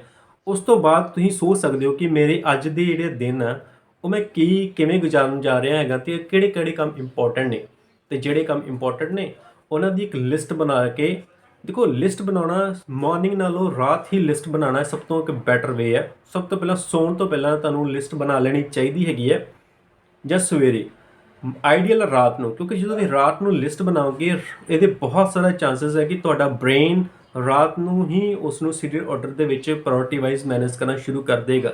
ਕਿਉਂਕਿ ਰਾਤ ਵਿੱਚ ਜੋ ਵੀ ਤੁਸੀਂ ਖਾਣਾ ਖਾਂਦੇ ਹੋ ਤੇ ਤੁਹਾਡਾ ਜਿਹੜਾ ਪੇਟ ਹੈਗਾ ਉਹ ਖਾਣਾ ਖਾਣ ਤੋਂ ਬਾਅਦ 4-5 ਘੰਟੇ ਲੈਂਦਾ ਚੀਜ਼ ਨੂੰ ਪਚਾਉਣ ਦੇ ਉੱਪਰ। ਤੇ ਜਿਹੜਾ ਸਾਡਾ ਮਨ ਹੈਗਾ ਉਹ ਰਾਤ ਨੂੰ ਜਿਹੜੀ ਵੀ ਇਨਫੋਰਮੇਸ਼ਨ ਤੁਸੀਂ ਡੇ ਦੇ ਉੱਪਰ ਕੰਜ਼ਿਊਮ ਕੀਤੀ ਉਹਨੂੰ ਪਹੁੰਚਾਉਂਦਾ ਹੈਗਾ, ਉਹਨੂੰ ਸੀਰੀਅਲ ਆਰਡਰ 'ਚ ਕਰਦਾ ਹੈਗਾ, ਤੁਹਾਡੇ ਬ੍ਰੇਨ ਦੇ ਵਿੱਚ ਜਿਹੜਾ ਹੈਗਾ ਉਹਨੂੰ ਮੈਨੇਜ ਕਰਦਾ ਹੈਗਾ। ਸੋ ਮਾਰਨਿੰਗ ਦਾ ਸਮਾਂ ਜਿਹੜਾ ਹੈਗਾ ਉਹ ਉਹਨਾਂ ਚੀਜ਼ਾਂ ਦੇ ਉੱਪਰ ਫੋਕਸ ਕਰਨ ਲਈ ਜ਼ਿਆਦਾ ਬੈਟਰ ਹੈਗਾ, ਤੇ ਰਾਤ ਦਾ ਸਮਾਂ ਹੈਗਾ ਲਿਸਟ ਬਣਾਉਣ ਲਈ ਜ਼ਿਆਦਾ ਇੰਪੋਰਟੈਂਟ ਹੈ। ਜਿੰਨੇ ਵੀ ਤੁਹਾਡੇ ਇੰਪੋਰਟੈਂਟ ਕੰਮ ਨੇ ਉਹਨਾਂ ਦੀ ਇੱਕ ਲਿਸਟ ਬਣਾ ਲਓ ਕਿ ਮੈਂ ਕੱਲ੍ਹ ਕਿਹੜੇ ਕੰਮ ਕਰਨੇ ਨੇ, ਤੇ ਹੋ ਸਕੇ ਤਾਂ ਉਹਦੀ ਪ੍ਰਾਇੋਰਟੀ ਵੀ ਰਾਤ ਹੀ ਡਿਸਾਈਡ ਕਰ ਲਓ ਕਿ ਇਹ ਪ੍ਰਾਇੋਰਟੀ ਨੇ, ਪਹਿਲਾਂ ਕਰਨਾ, ਇਹ ਬਾਅਦ 'ਚ ਕਰਨਾ, ਇਹ ਬਾਅਦ 'ਚ ਕਰਨਾ। ਤੇ ਉਸ ਤੋਂ ਬਾਅਦ ਜਿਹੜੀ ਰਾਤ ਨੂੰ ਲਿਸਟ ਤੁਸੀਂ ਬਣਾਈ ਹੈਗੀ ਹੈ ਉਹਨੂੰ ਕੋਸ਼ਿਸ਼ ਕਰੋ ਆਪਣੇ ਨੀਅਰ ਬਾਏ ਰੱਖ ਲਓ। ਜਦੋਂ ਤੁਸੀਂ ਸਵੇਰੇ ਉੱਠਦੇ ਹੋ ਥੋੜ੍ਹਾ ਜਿਹਾ ਆਪਣੇ ਆਪ ਨੂੰ ਸ਼ਾਂਤ ਕਰਕੇ ਕੁਝ ਮੈਡੀਟੇਸ਼ਨ ਐਕਟੀਵਿਟੀਜ਼ ਕਰਕੇ ਉਸ ਤੋਂ ਬਾਅਦ ਉਸ ਲਿਸਟ ਦੇ ਉੱਪਰ ਇੱਕ ਝਾਤੀ ਮਾਰੋ ਕਿ ਇਹ ਅੱਜ ਦੇ ਕੰਮ ਨੇ ਜਿਹੜੇ ਮੈਂ ਕਰਨ ਜਾ ਰਿਹਾ ਹੈਗਾ, ਤੇ ਮੇਰੇ ਕਿੰਨਾ ਚੀਜ਼ਾਂ ਨੂੰ ਖਾਸ ਤੌਰ 'ਤੇ ਜਿਹੜੀ ਪ੍ਰਾਇੋਰਟੀ ਕਰਨੀ ਹੈ ਉਹਨਾਂ ਉੱਪਰ ਫੋਕਸ ਦਿਓ ਕਿ ਇਹ ਮੈਂ ਕੰਮ ਜਿਹੜੇ ਹੈਗੇ ਆ ਉਹਨਾਂ ਨੂੰ ਕਰਨੀ ਹੈਗੀ ਹੈ। ਦੇਖੋ ਬ੍ਰੇਨ ਦੀ ਜਿਹੜਾ ਕੰਮ ਹੈਗਾ ਉਹ ਬਹੁਤ ਹੀ, ਤੁਹਾਡਾ ਬ੍ਰੇਨ ਬੜਾ ਇੱਕ ਪਾਵਰਫੁਲ ਟੂਲ ਹੈਗਾ। ਜੇ ਇਹਨੂੰ ਤੁਸੀਂ ਸਹੀ ਤਰੀਕੇ ਨਾਲ ਯੂਜ਼ ਕਰਨਾ ਸਿੱਖ ਲਓ ਤੇ ਤੁਹਾਨੂੰ ਕਦੀ ਵੀ ਉਲਝਣ ਨਹੀਂ ਪੈਦਾ ਹੋਏਗੀ। ਬਹੁਤ ਸਾਰਾ ਸਮਾਂ ਹੀ ਸੋਚਦੇ ਹਾਂ ਕਿ ਇਹ ਕੰਮ ਨੂੰ ਕਿਵੇਂ ਕੀਤਾ ਜਾ ਸਕੇ। ਸਭ ਤੋਂ ਪਹਿਲਾਂ ਤੁਹਾਡਾ ਧਿਆਨ ਹੀ ਇਸ ਉੱਪਰ ਲੈਣਾ ਇਨਫ ਹੈਗਾ ਕਿ ਤੁਸੀਂ ਦੇਖੋ ਕਿ ਮੈਂ ਇਹ ਅੱਜ ਕੰਮ ਕਰਨੇ ਹੈਗੇ। ਸਭ ਤੋਂ ਪਹਿਲਾਂ ਬਸ ਇੱਕ ਲਿਸਟ ਬਣਾ ਕੇ ਰਾਤ ਨੂੰ ਤੁਸੀਂ ਲਿਸਟ ਬਣਾ ਲਓ ਕਿ ਕਿਹੜੇ ਸਵੇਰੇ ਉੱਠ ਕੇ ਕੰਮ ਕਰਨੇ ਹੈਗੇ ਆ। ਮਾਰਨਿੰਗ ਉੱਠ ਕੇ ਤੁਸੀਂ ਉਸ ਲਿਸਟ ਦੇ ਉੱਪਰ ਇੱਕ ਨਜ਼ਰ ਮਾਰੋ ਕਿ ਮੈਂ ਇਹ ਜਿਹੜੇ ਅੱਜ ਕੰਮ ਕਰਨ ਜਾ ਰਿਹਾ ਹੈਗਾ। ਜ਼ਿਆਦਾ ਸੋਚਣ ਦੀ ਜ਼ਰੂਰਤ ਨਹੀਂ ਹੈ। ਦੇਖੋ ਮਾਰਨਿੰਗ ਟਾਈਮ ਬਹੁਤ ਜ਼ਿਆਦਾ ਡੀਪ ਥਿੰਕਿੰਗ ਦਾ ਟਾਈਮ ਨਹੀਂ ਹੈਗਾ। ਮਾਰਨਿੰਗ ਟਾਈਮ ਬਿਲਕੁਲ ਸ਼ਾਂਤ ਰਹਿਣ ਦਾ ਟਾਈਮ ਹੈਗਾ ਕਿ ਜੇ ਤੁਹਾਡਾ ਮਨ ਸ਼ਾਂਤ ਹੈਗਾ ਉਹ ਤੁਹਾਡੇ ਕੋਈ ਵੀ ਚੀਜ਼ਾਂ ਦੇ ਸੋਲੂਸ਼ਨ ਆਟੋਮੈਟਿਕਲੀ ਲੱਭ ਹੀ ਲਏਗਾ। ਬਹੁਤ ਸਾਰਾ ਥਿੰਕ ਕਰਕੇ ਤੁਸੀਂ ਮਨ ਨੂੰ ਪਰੇਸ਼ਾਨ ਹੀ ਕਰੋਗੇ। ਬਹੁਤ ਜ਼ਿਆਦਾ ਆਊਟਕਮ, ਜੇ ਆਪਣੇ ਸੋਚੀਏ ਕਿ ਬ੍ਰੇਨ ਤੋਂ ਜਿਵੇਂ ਅਸੀਂ ਸਮੇਂ ਦੀ ਆਊਟਕਮ ਲੈਣ ਦੀ ਕੋਸ਼ਿਸ਼ ਕਰਦੇ ਹਾਂ, ਸਮਝਦੇ ਪਏ ਹਾਂ ਕਿ ਸਮੇਂ ਨੂੰ ਕਿਵੇਂ ਅੱਛੇ ਤਰ੍ਹਾਂ ਯੂਟਿਲਾਈਜ਼ ਕੀਤਾ ਜਾ ਸਕੇ, ਇਸੇ ਤਰੀਕੇ ਨਾਲ ਜੇ ਅਸੀਂ ਸਮਝਣਾ ਕਿ ਮਨ ਨੂੰ ਕਿਵੇਂ ਯੂਟਿਲਾਈਜ਼ ਕਰ ਸਕੀਏ, ਮਨ ਤੋਂ ਕਿਵੇਂ ਵੱਧ ਤੋਂ ਵੱਧ ਮੈਕਸਿਮਮ ਆਊਟਪੁੱਟ ਲੈ ਸਕੀਏ, ਮਨ ਨੂੰ ਜਿੰਨਾ ਵੀ ਸ਼ਾਂਤ ਕਰ ਲੋਗੇ ਓਨਾ ਹੀ ਤੁਹਾਡਾ ਜਿਹੜਾ ਮਾਈਂਡ ਹੈਗਾ ਉਹ ਪਾਵਰਫੁਲ ਹੋ ਜਾਏਗਾ। ਉਹ ਚੀਜ਼ਾਂ ਦੇ ਉੱਪਰ ਆਟੋਮੈਟਿਕਲੀ ਫੋਕਸ ਕਰਨਾ ਸ਼ੁਰੂ ਕਰ ਦੇਗਾ, ਤੁਹਾਨੂੰ ਬੈਸਟ ਤੋਂ ਬੈਸਟ ਰਿਜ਼ਲਟ ਦੇਣੇ ਸ਼ੁਰੂ ਕਰ ਦੇਗਾ। ਦੇਖੋ ਬ੍ਰੇਨ ਨੂੰ ਜਿਹੜਾ ਟੂਲ ਨੂੰ ਡਿਜ਼ਾਈਨ ਹੀ ਇਸੇ ਕਰਕੇ ਕੀਤਾ ਗਿਆ ਕਿ ਉਸ ਨੂੰ ਜ਼ਰੂਰਤ ਦਾ ਅਹਿਸਾਸ ਹੋਵੇ, ਉਸ ਦਾ ਸੋਲੂਸ਼ਨ ਕਰ ਦੇਵੇ। ਇੱਕ ਚੀਜ਼ ਦੇ ਉੱਪਰ ਬਾਰ-ਬਾਰ ਫੋਕਸ ਕਰਨਾ, ਬਾਰ-ਬਾਰ ਸੋਚਣਾ, ਇਸ ਦਿਮਾਗ ਦੇ ਟੂਲ ਦਾ ਗਲਤ ਯੂਜ਼ ਹੈਗਾ। ਸੋ ਇਸ ਨੂੰ ਇਸ ਤਰੀਕੇ ਨਾਲ ਯੂਜ਼ ਕਰਨ ਦੀ ਕਦੀ ਕੋਸ਼ਿਸ਼ ਨਹੀਂ ਕਰਨੀ ਚਾਹੀਦੀ। ਕੋਸ਼ਿਸ਼ ਕਰੋ ਜੇ ਵੀ ਤੁਹਾਨੂੰ ਕੁਝ ਸਮਾਂ ਮਿਲਦਾ ਹੈ ਆਪਣੇ ਆਪ ਨੂੰ ਰਿਲੈਕਸ ਕਰੋ। ਤੁਹਾਡਾ ਬ੍ਰੇਨ ਜਿਹੜਾ ਹੈਗਾ ਉਹ ਤੁਹਾਨੂੰ ਸਮੇਂ ਦੇ ਅਕੋਰਡਿੰਗ ਆਟੋਮੈਟਿਕਲੀ ਸੋਲੂਸ਼ਨ ਦੇ ਦੇਗਾ। ਜੇ ਤੁਹਾਨੂੰ ਔਨ ਦਾ ਸਪੋਟ ਤੁਹਾਡਾ ਬ੍ਰੇਨ ਸੋਲੂਸ਼ਨ ਨਹੀਂ ਮਿਲ ਦੇ ਰਿਹਾ, ਸ਼ਾਂਤ ਰਹਿਣ ਦੀ ਲੋੜ ਹੈਗੀ ਹੈ, ਘਬਰਾਉਣ ਦੀ ਜ਼ਰੂਰਤ ਨਹੀਂ ਹੈਗੀ। ਇੱਕ ਸਮਾਂ ਆਏਗਾ ਜੋ ਤੁਹਾਡਾ ਬ੍ਰੇਨ ਆਟੋਮੈਟਿਕਲੀ ਚੀਜ਼ਾਂ ਨੂੰ ਪ੍ਰੋਸੈਸ ਕਰਕੇ ਤੁਹਾਨੂੰ ਆਊਟਪੁੱਟ ਦੇ ਦੇਗਾ ਤੇ ਤੁਹਾਨੂੰ ਅਹਿਸਾਸ ਹੋਏਗਾ ਕਿ ਇਸ ਚੀਜ਼ ਬਾਰੇ ਕਦੇ ਸੋਚਿਆ ਹੀ ਨਹੀਂ ਸੀਗਾ, ਇਹਦੀ ਆਊਟਪੁੱਟ ਕਿਵੇਂ ਆਈ। ਸੋ ਬ੍ਰੇਨ ਦੇ ਡੀਪ ਤਲ ਦੇ ਵਿੱਚ ਤੁਹਾਡੇ ਜਿਹੜੇ ਸਵਾਲ ਨੇ, ਤੁਹਾਡੀਆਂ ਮੁਸ਼ਕਲਸ ਨੇ, ਉਹ ਸੋਲਵ ਹੁੰਦੀਆਂ ਰਹਿੰਦੀਆਂ ਹੈਗੀਆਂ ਨੇ। ਤੇ ਪ੍ਰੋਬਲਮ ਇਹੋ ਹੀ ਹੈਗੀ ਹੈ ਕਿ ਅਸੀਂ ਬ੍ਰੇਨ ਨੂੰ ਸ਼ਾਂਤ ਨਹੀਂ ਹੋਣ ਦਿੰਦੇ, ਇਸ ਨੂੰ ਅਸ਼ਾਂਤ ਕਰਦੇ ਆ। ਕਿਉਂਕਿ ਜਦੋਂ ਬ੍ਰੇਨ ਅਸ਼ਾਂਤ ਹੁੰਦਾ, ਜਦੋਂ ਬ੍ਰੇਨ ਤੁਹਾਡਾ ਸ਼ਾਂਤ ਹੁੰਦਾ, ਉਸ ਟਾਈਮ ਉਹ ਸਭ ਤੋਂ ਬੈਸਟ ਵੇ ਦੇ ਨਾਲ ਜੋ ਤੁਹਾਡੀਆਂ ਪ੍ਰੋਬਲਮਸ ਨੇ ਉਹਨਾਂ ਨੂੰ ਹੱਲ ਕਰ ਸਕਦਾ ਹੈਗਾ। ਸੋ ਇਸ ਵੇ ਦੇ ਨਾਲ ਤੁਸੀਂ ਆਪਣੇ ਜਿਹੜਾ ਸਮੇਂ ਨੂੰ ਮੈਨੇਜ ਕਰੋ। ਮਾਰਨਿੰਗ ਟਾਈਮ ਲਿਸਟ ਬਣਾਓ, ਈਵਨਿੰਗ ਟਾਈਮ ਲਿਸਟ ਬਣਾਓ। ਮਾਰਨਿੰਗ ਟਾਈਮ ਲਿਸਟ ਦੇ ਉੱਪਰ ਇੱਕ ਝਾਤੀ ਮਾਰੋ ਕਿ ਮੈਂ ਇਹ ਜਿਹੜਾ ਕੰਮ ਅੱਜ ਕਰਨ ਜਾ ਰਿਹਾ ਹੈਗਾ ਤੇ ਇਸ ਨੂੰ ਮੈਂ ਕਰਨਾ ਨਹੀਂ, ਤੇ ਪ੍ਰਾਇੋਰਟੀ ਨਹੀਂ, ਮੈਂ ਇਸ ਨੂੰ ਪਹਿਲਾਂ ਕਰਨਾ, ਇਸ ਨੂੰ ਬਾਅਦ 'ਚ ਕਰਨਾ, ਇਸ ਨੂੰ ਇਹ ਕਰਨਾ। ਤੇ ਹਰ ਇੱਕ ਚੀਜ਼ ਨੂੰ ਇੱਕ ਟਾਈਮ ਬਾਉਂਡ ਜ਼ਰੂਰ ਕਰੋ ਕਿ ਇਸ ਕੰਮ ਨੂੰ ਮੈਂ ਇਸ ਟਾਈਮ ਦੇ ਵਿੱਚ ਖਤਮ ਕਰ ਲੈਣਾ। ਕਿਉਂਕਿ ਤੁਹਾਡੇ ਬ੍ਰੇਨ ਨੂੰ ਪਤਾ ਹੋਵੇ, ਤੁਹਾਡੇ ਬ੍ਰੇਨ ਨੂੰ ਇੱਕ ਹਮੇਸ਼ਾ ਟਾਰਗੇਟ ਜ਼ਰੂਰ ਮਹਿਸੂਸ ਹੋਵੇ ਕਿ ਇਸ ਟਾਈਮ ਤੱਕ ਮੈਂ ਇਸ ਕੰਮ ਨੂੰ ਖਤਮ ਕਰ ਲੈਣਾ। ਬਸ ਤੁਹਾਡਾ ਬ੍ਰੇਨ ਆਟੋਮੈਟਿਕਲੀ ਜਿਹੜਾ ਹੈਗਾ ਉਸ 'ਤੇ ਕੰਮ ਕਰ ਲਏਗਾ। ਜੇ ਤੁਹਾਡੇ ਬ੍ਰੇਨ ਨੂੰ ਇਹ ਚੀਜ਼ ਦਾ ਅਹਿਸਾਸ ਹੈਗਾ ਕਿ ਤੁਸੀਂ ਪੰਕਚੁਅਲ ਹੋ, ਕਈ ਲੋਕ ਪੰਕਚੁਅਲ ਨਹੀਂ ਹੁੰਦੇ, ਤਾਂ ਬ੍ਰੇਨ ਨੂੰ ਹੁੰਦਾ ਕਿ ਅਸੀਂ ਪੰਕਚੁਅਲ ਤਾਂ ਹੈ ਨਹੀਂ ਹੈਗੇ। ਸੋ ਸਭ ਤੋਂ ਪਹਿਲਾਂ ਤੁਸੀਂ ਤੁਹਾਡੇ ਅੰਦਰ ਕੁਛ ਨਾ ਕੁਛ ਪਰਸਨੈਲਿਟੀ ਟ੍ਰੇਟ ਹੋਣੇ ਜ਼ਰੂਰੀ ਹੈਗੇ ਆ। ਪੰਕਚੁਅਲ ਹੋਣਾ ਬਹੁਤ ਜ਼ਰੂਰੀ ਹੈਗਾ। ਜੇ ਤੁਹਾਡੇ ਮਨ ਨੂੰ ਪਤਾ, ਜੇ ਤੁਸੀਂ ਹਰ ਕੰਮ ਪੰਕਚੁਅਲੀ ਕਰਦੇ ਹੋ, ਤੁਹਾਡੇ ਬ੍ਰੇਨ ਨੂੰ ਪਤਾ ਕਿ ਇਹ ਕੰਮ ਨੂੰ ਇੰਨੇ ਖਤਮ ਕਰਨਾ, ਆਟੋਮੈਟਿਕਲੀ ਉਹ ਤੁਹਾਨੂੰ ਐਨਰਜੀ ਦੇਵੇਗਾ ਉਸ ਸਮੇਂ ਵਿੱਚ ਕੰਮ ਕਰਨ ਲਈ। ਤੇ ਉਸ ਤੋਂ ਬਾਅਦ ਜਿਹੜੇ ਕੁਝ ਕੰਮ ਨੇ, ਜਿਵੇਂ ਸੋਸ਼ਲ ਮੀਡੀਆ ਜਾਂ ਪੇਰੈਂਟਸ ਨਾਲ ਜਾਂ ਕਿਸੇ ਫਰੈਂਡਸ ਨਾਲ ਗੱਲਬਾਤ ਕਰਨੀ ਜਾਂ ਕਿਸੇ ਤਰੀਕੇ ਦੇ ਨਾਲ ਕੁਝ ਹੋਰ ਐਕਟੀਵਿਟੀਜ਼ ਨੇ, ਉਸ ਨੂੰ ਲੀਸਟ ਇੰਪੋਰਟੈਂਟ ਦੇ ਪਾਰਟ ਵਿੱਚ ਰੱਖਣਾ ਚਾਹੀਦਾ ਹੈ। ਤੇ ਜਦੋਂ ਤੁਸੀਂ ਦੇਖੋਗੇ, ਜਦੋਂ ਤੁਸੀਂ ਪ੍ਰਾਇੋਰਟੀ ਵਾਈਜ਼ ਸੈੱਟ ਕਰੋਗੇ, ਤੁਹਾਡਾ ਟਾਈਮ ਇੰਨਾ ਅੱਛਾ ਮੈਨੇਜ ਹੋ ਜਾਏਗਾ ਤੇ ਜਿਹੜਾ ਤੁਹਾਡਾ ਟਾਈਮ ਲਿਮਟਿਡ ਬਚੇਗਾ ਉਹਨਾਂ ਸਮਿਆਂ ਦੇ ਲਈ ਜਿਸ ਤੁਸੀਂ ਬਹੁਤ ਸਾਰਾ ਟਾਈਮ ਸਪੈਂਡ ਕਰਦੇ ਸੀਗੇ। ਸੋ ਸਭ ਤੋਂ ਪਹਿਲਾਂ ਲਿਸਟ ਬਣਾਓ, ਪ੍ਰਾਇੋਰਟੀ ਰੱਖੋ, ਕਿਹੜੇ ਕੰਮ ਨੂੰ ਪਹਿਲਾਂ ਕਰਨਾ, ਕਿਹੜੇ ਨੂੰ ਬਾਅਦ ਵਿੱਚ ਕਰਨਾ, ਕਿਹੜੇ ਨੂੰ ਬਾਅਦ ਵਿੱਚ, ਕਿਸ ਨੂੰ ਅਖੀਰ 'ਚ ਕਰਨਾ। ਤੇ ਜਿਹੜੇ ਤੁਹਾਡੇ ਬਿਲਕੁਲ ਬਹੁਤ ਦੇਖੋ, ਕੰਮ ਨੂੰ ਪ੍ਰਾਇੋਰਟੀ ਵਾਈਜ਼ ਕਿਵੇਂ ਰੱਖਿਆ ਜਾਵੇ, ਇਹ ਵੀ ਬਹੁਤ ਇੰਪੋਰਟੈਂਟ ਹੈ। ਸੈਕਿੰਡ ਪੁਆਇੰਟ ਇਸ ਨੂੰ ਲੈ ਲੈਂਦੇ ਹਾਂ ਕਿ ਕਿਵੇਂ ਅਸੀਂ ਸੋਚੀਏ ਕਿ ਕਿਹੜਾ ਕੰਮ ਬੈਸਟ ਹੈਗਾ, ਕਿਹੜੇ ਕੰਮ ਨੂੰ ਅਸੀਂ ਪ੍ਰਾਇੋਰਟੀ ਵਾਈਜ਼ ਹਾਈ ਰੱਖਣਾ ਹੈਗਾ। ਹੁਣ ਗੱਲ ਕਰਦੇ ਹਾਂ ਕਿ ਕਿਵੇਂ ਇਸ ਚੀਜ਼ ਨੂੰ ਸਮਝੀਏ ਕਿ ਕਿਹੜੇ ਕੰਮ ਤੁਹਾਡੇ ਲਈ ਇੰਪੋਰਟੈਂਟ ਨੇ, ਕਿਹੜੇ ਤੁਹਾਡੇ ਲਈ ਘੱਟ ਇੰਪੋਰਟੈਂਟ ਨੇ, ਕਿਹੜੇ ਬਹੁਤ ਇੰਪੋਰਟੈਂਟ ਨੇ, ਤੇ ਕਿਹੜੇ ਨੂੰ ਅਸੀਂ ਬਹੁਤ ਜ਼ਿਆਦਾ ਵੈਲਿਊ ਦਈਏ, ਕਿਸੇ ਨੂੰ ਘੱਟ ਦਈਏ, ਕਿਸੇ ਨੂੰ ਬਹੁਤ ਘੱਟ ਦਈਏ। ਦੇਖੋ, ਜਿਹੜੇ ਕੰਮ ਤੁਹਾਨੂੰ ਜ਼ਿਆਦਾ ਵੈਲਿਊ ਦਿੰਦੇ ਨੇ ਉਹ ਤੁਹਾਡੇ ਲਈ ਬਹੁਤ ਇੰਪੋਰਟੈਂਟ ਕੰਮ ਨੇ। ਵੈਲਿਊ ਮਤਲਬ ਕਿ ਜਿਸ ਚੀਜ਼ ਤੋਂ ਤੁਹਾਨੂੰ ਆਊਟਪੁੱਟ ਬਹੁਤ ਅੱਛੀ ਮਿਲਦੀ ਪਈ ਹੈ, ਜਿਹੜੇ ਕੰਮ ਤੁਹਾਡੀ ਸੈਲਫ ਇੰਪਰੂਵਮੈਂਟ ਦੇ ਨੇ, ਜਿਸ ਨਾਲ ਤੁਹਾਡੀ ਪਰਸਨੈਲਿਟੀ ਇੰਪਰੂਵ ਹੁੰਦੀ ਹੈ, ਤੁਹਾਡੀ ਨੌਲੇਜ ਇੰਪਰੂਵ ਹੁੰਦੀ ਹੈ, ਤੁਹਾਡੇ ਐਕਸਪੀਰੀਅੰਸ ਇੰਪਰੂਵ ਹੁੰਦੇ ਨੇ, ਉਹ ਪ੍ਰਾਇੋਰਟੀ 1 ਹੈਗੀ ਹੈ। ਤੇ ਮਾਰਨਿੰਗ ਟਾਈਮ ਉਹ ਹੀ ਕੰਮ ਕਰਨੇ ਚਾਹੀਦੇ ਹੈ ਜਿਹੜੀ ਸੈਲਫ ਇੰਪਰੂਵਮੈਂਟ ਹੈਗੀ ਹੈ। ਤੇ ਜਿੰਨੇ ਵੀ ਲੋਕ ਫੇਮਸ ਹੋਣਗੇ, ਚਾਹੇ ਲੋਕੀ ਜਾਣਦੇ ਨੇ ਚਾਹੇ ਨਹੀਂ ਜਾਣਦੇ, ਸੋ ਇਹ 100% ਦੇ ਚਾਂਸਸ ਹੈ ਕਿ ਮਾਰਨਿੰਗ ਟਾਈਮ ਉਹ ਆਪਣਾ ਸੈਲਫ ਇੰਪਰੂਵਮੈਂਟ ਲਈ ਰੱਖਦੇ ਨੇ। ਸਭ ਤੋਂ ਪਹਿਲਾਂ ਮਾਰਨਿੰਗ ਟਾਈਮ ਕੁਛ ਨਾ ਕੁਛ ਅਜਿਹੀ ਐਕਟੀਵਿਟੀ ਕਰੋ ਜਿਸ ਨਾਲ ਤੁਸੀਂ ਆਪਣੇ ਆਪ ਦੇ ਵਿੱਚ ਜ਼ਿਆਦਾ ਕੇਂਦਰਿਤ ਇਕਾਗਰ ਫੀਲ ਕਰੋ। ਉਸ ਤੋਂ ਬਾਅਦ ਕੁਝ ਬੁੱਕਸ, ਕੁਝ ਵੀਡੀਓਜ਼, ਕੁਝ ਐਜੂਕੇਸ਼ਨਲਸ ਚੀਜ਼ਾਂ ਪੜ੍ਹ ਸਕਦੇ ਹੋ, ਸੁਣ ਸਕਦੇ ਹੋ, ਜਿਸ ਨਾਲ ਤੁਹਾਡਾ ਇੱਕ ਐਕਸਪੀਰੀਅੰਸ, ਤੁਹਾਡੀ ਨੌਲੇਜ ਇਨਹੈਂਸ ਹੋਵੇ ਤੁਹਾਡੀ ਲਾਈਫ ਨਾਲ ਰਿਲੇਟਡ। ਦੇਖੋ, ਬਹੁਤ ਸਾਰਾ ਲੋਕ ਜਿਹੜੇ ਹੈਗੇ ਆ ਉਹਨਾਂ ਚੀਜ਼ਾਂ ਉੱਪਰ ਬਹੁਤ ਜ਼ਿਆਦਾ ਪੜ੍ਹਨ ਦੀ ਕੋਸ਼ਿਸ਼ ਕਰਦੇ ਆ ਜਿਹੜਾ ਉਹਨਾਂ ਦੇ ਜੀਵਨ ਵਿੱਚ ਬਹੁਤ ਜ਼ਿਆਦਾ ਸਹਾਈ ਨਹੀਂ ਹੁੰਦਾ। ਸੋ ਮੈਂ ਇੱਕ ਪਰਸਨਲੀ ਬਿਲੀਵ ਕੀਤਾ ਹੈ ਕਿ ਤੁਸੀਂ ਉਹਨਾਂ ਚੀਜ਼ਾਂ ਬਾਰੇ ਪੜ੍ਹੋ ਜਿਹੜੀਆਂ ਤੁਸੀਂ ਚੀਜ਼ਾਂ ਦੇ ਵਿੱਚ ਡੇਲੀ ਬੇਸ ਦੇ ਉੱਪਰ ਚੱਲਦੇ ਪਏ ਹੋ, ਜਿਹੜੀਆਂ ਮੁਸ਼ਕਲਾਂ ਫੀਲ ਕਰਦੇ ਪਏ ਹੋ, ਜਿਹੜੀਆਂ ਚੀਜ਼ਾਂ ਤੁਹਾਨੂੰ ਡੇਲੀ ਬੇਸ ਦੇ ਉੱਪਰ ਮੁਸ਼ਕਲਾਂ ਦੇ ਵਿੱਚ ਪਾ ਰਹੀਆਂ ਹੈਗੀਆਂ, ਉਹ ਦੇਖੋ ਵੀ ਉਹ ਜ਼ਿੰਦਗੀ 'ਚ ਤੁਸੀਂ ਕਿਉਂ ਮੁਸ਼ਕਲਾਂ 'ਚ ਪੈ ਰਹੇ ਹੋ ਅਤੇ ਕਿਵੇਂ ਤੁਸੀਂ ਉਹਨਾਂ ਤੋਂ ਬਾਹਰ ਨਿਕਲ ਸਕਦੇ ਹੋ, ਉਹਨਾਂ ਬਾਰੇ ਦੇਖੋ।